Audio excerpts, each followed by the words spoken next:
Hello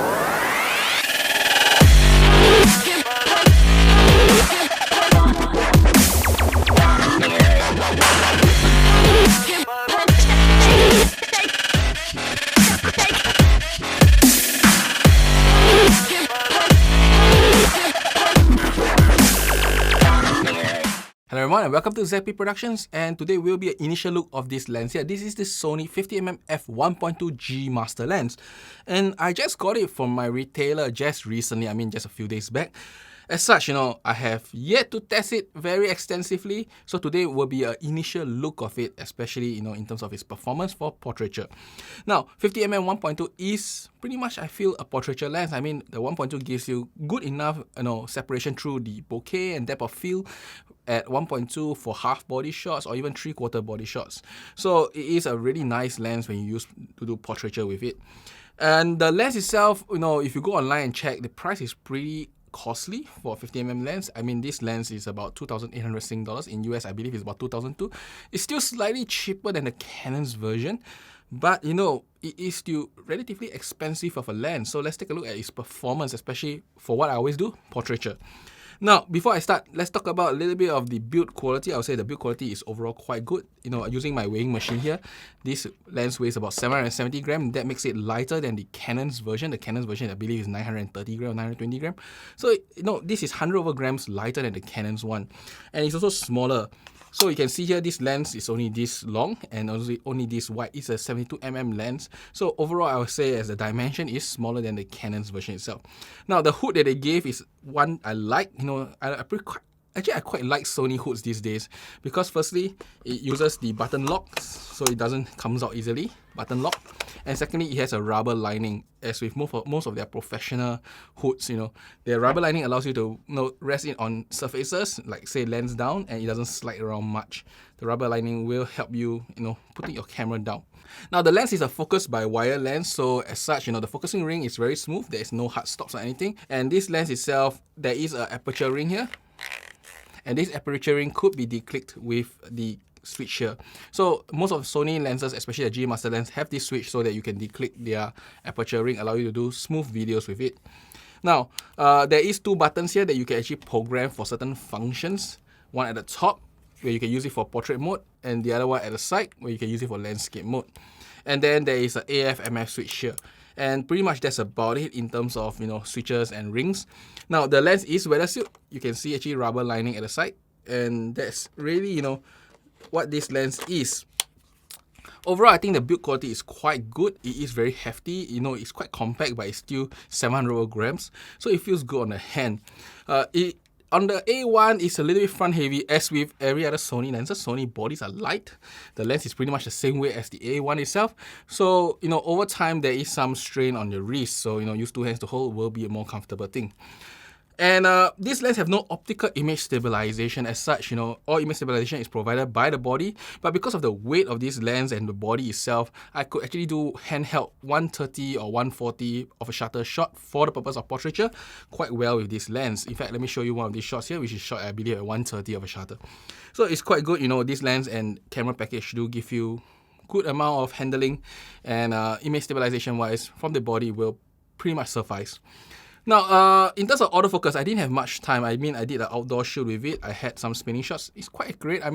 The pro with Sony, as I always say, is that it tends to focus on the lashes or the hair, especially if you get close enough.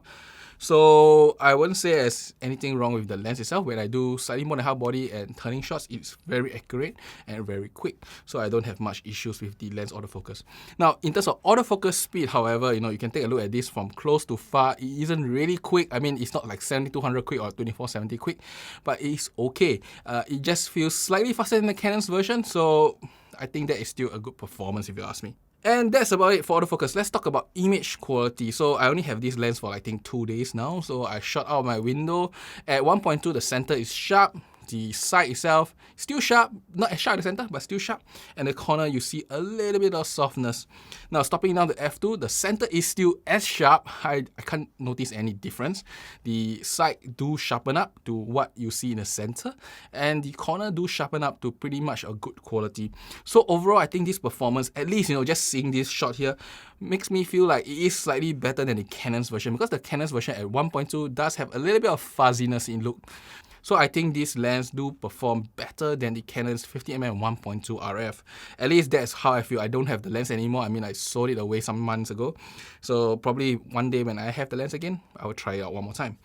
But initial impression, this Sony 50mm 1.2 GM is slightly sharper, wide open compared to the RF 50mm 1.2. Now, when it comes to chromatic aberration, I'm sure how much chromatic aberration this lens have, because it has some sort of profile applied. When I see Lightroom, there is a profile applied that I cannot remove. But I did notice there is some chromatic aberration in very extreme areas, such as this side of the shot here. You can see the black buildings and the white building. There is a slight red light, but that's about it. That's the only chromatic aberration I can find in the entire scene at f1.2. So pretty much, I think it's an okay performance. And out in the field, I have yet to see any chromatic aberration with this lens itself. Now, one last thing before we go on to my photoshoot photos, I did notice that there is quite a little bit of vignetting. I mean, you have seen the photo so far. You notice at 1.2, the vignetting is quite strong. The center to the side difference quite huge.